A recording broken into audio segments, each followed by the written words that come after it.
आज सकाळपासून ठाणेकरांना पावसाने झोडपून काढलं असताना दुसरीकडे मात्र ठाण्यावरनं मुंबई दिशेने जाणारी जी काही रेल्वे सेवा आहे आता विस्कळीत होण्यास सुरुवात झालेली आहे।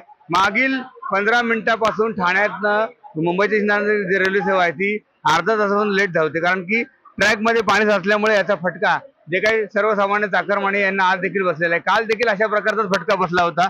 मुंबईमध्ये काही ट्रॅकमध्ये पाणी शिरल्यामुळे याचा फटका रेल्वे सेवेला बसला होता। आज देखील ठाण्यामध्ये काही ठिकाणी ट्रॅकमध्ये पाणी शिरलंय, त्यामुळे याचा फटका सर्वसामान्य जे काही चाकरमानी त्यांना बसलेला आहे। आज मंगळवार आहे, काल सोमवार होता, ऑफिसचा पहिला दिवस होता, त्या दिवशी देखील फटका बसला होता।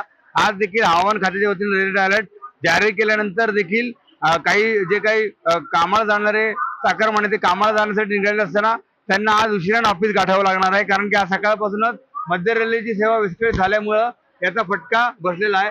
ठाण्यावरनं मुंबईच्या दिशेने ठाण्यावरनं कल्याणच्या दिशेने जी काही सेवा आहे ही 15 ते 20 मिनिटे उशिराने धावत आहे।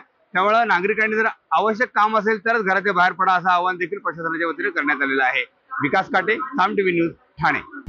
आता isakal.com आहे देशातील नंबर 1 ची मराठी न्यूज वेबसाईट। प्रत्येक अपडेटसाठी isakal.com ला नक्की भेट द्या।